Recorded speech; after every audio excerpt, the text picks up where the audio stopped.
Hey guys, Virgin Vinyl with you again today. Today we've got something straight out of the jazz rock fusion category, and I was absolutely thrilled to get my hands on this, and that is of course Allan Holdsworth, Velvet Darkness. All right, let's take it out of the sleeve.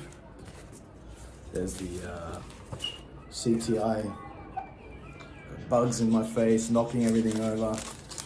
Alright, there's the, you can see I won't take it out, CTI, it's the label there, fuck off.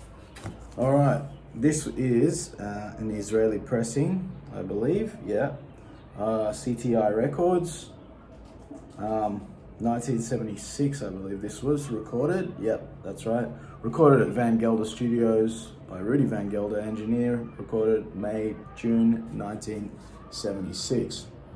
So this is a strange album in Allan's catalog. Allan Holdsworth is, first of all, let's just say, probably the greatest guitarist that ever lived. An absolute genius, like not just a technician, but an absolute genius when it came to harmony and his understanding of how to create a completely unique musical language. While drawing on, the sort of musical phrasing of people like John Coltrane, but also being a technological wizard, being an electronics wizard, and building a whole bunch of his own, equipment, and just being an all-round genius in every possible way. But he's also well known for being quite stubborn about his musical vision, and to the point where his own perfectionism really eventually came to really hold him back from any kind of success in the industry. However, one could argue that it's first of all, it's a commendable trait in a sense, because really he created no bad albums. Like every single album that he's a part of, at worst, is like okay, but even then, like there's none really, like all of them are really amazing pieces of art, and there's no sellouts there, there's no watering down of what he does. It's absolute perfection, like all the way through, I think. I mean, for the most part, this album was like the first kind of album that was like labeled as a solo album for Allan, and he was signed to CTI to make this album. Went into the studio with Rudy Van Gelder, who recorded these sessions, and brought in an incredible band too. I mean, besides Allan Holdsworth, you've got Alan Pasqua on piano, who would play with Allan again many times over the years. Great piano player. Alphonso Johnson, incredible bass player, well known to everyone in the jazz rock fusion world. And of course the mighty Narada Michael Walden on drums, who, is another guy that never makes shitty recordings. The guy is an absolute drum genius, musical genius as well. This album though is controversial because according to Allan, who was not happy with the way the sessions were going, according to him, this is all just the demos that the band was recording in the studio, and not meant to be the final takes, and that all this material was sort of compiled and released by CTI against Allan's wishes and knowledge, and without him getting any money from it either, as far as we know. Although I think he did get an advance from the label to make the record, so I don't know. I don't really know all the details about that, but needless to say that from Allan's point of view, this album is an abomination. From a music lover's point of view and a jazz rock fusion fan point of view, it's an absolute masterpiece. I mean, it's an incredible album. And to think of this as an abomination is kind of nuts, I have to say.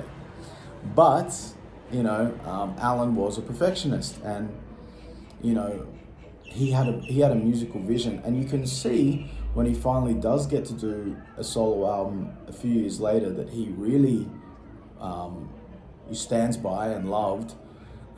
You got IOU, which is completely different from this, really, really different. And you can really hear Allan's true vision sort of forming on that album.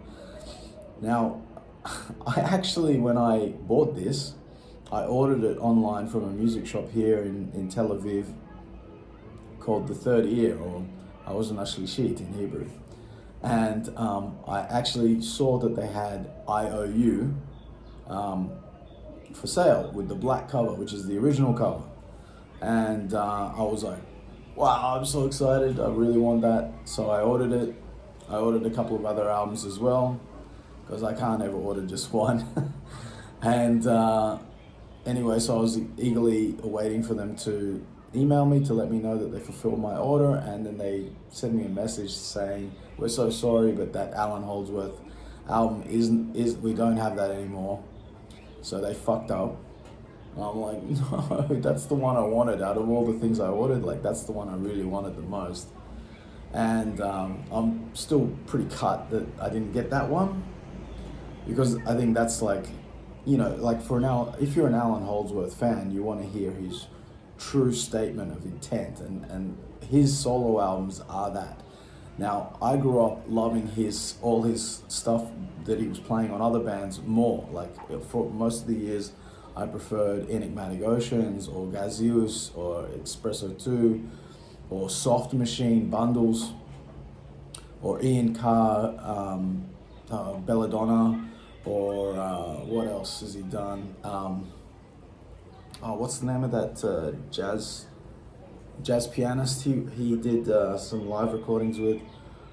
Anyway, he's done a bunch of guest appearance stuff, which is all incredible. And of course with Bruford, and with UK, all of that stuff. I love all of that stuff. And I always found his solo albums a bit hard to get. And I realized then, because I've been listening to jazz rock for a long time, that that's my own issue, because I could hear the genius. I could hear that it was genius what he's doing, but it just wasn't connecting with me. But eventually it did start to connect with me, and now I absolutely adore it. It's like it so goes right into my soul. Whenever I hear any of his solo albums, I love it. I absolutely love his playing, love his compositions. So anyway, the shop didn't have IOU, and they said to me, we have a couple of other albums. One of them was one that he did with, what's that guy's name? Gordon Beck, I think, the pianist, where it's like Allan playing acoustic guitar with acoustic piano. And that's beautiful, and I would like to get my hands on that as well. But I really wanted to have an album with Allan's solo album with him burning. And then they said, well, we have Velvet Darkness as well. And I was like, yeah, that's an easy one. Yes, sign me up to that. So I got my hands on this, and I absolutely adore this album. It's such a good album, and it's so funny to think that Allan thinks it's thought. Sadly, he's passed away a few years ago. A great loss to the musical firmament. But it's crazy to think that he thought this was an abomination. But I can understand why. He also thought the same thing of his second mini album, Road Games, which I'm hoping to get my hands on very soon as well, if I can. Well, I have to see. But that album as well, famously, he had all sorts of issues with the producer Templeton, and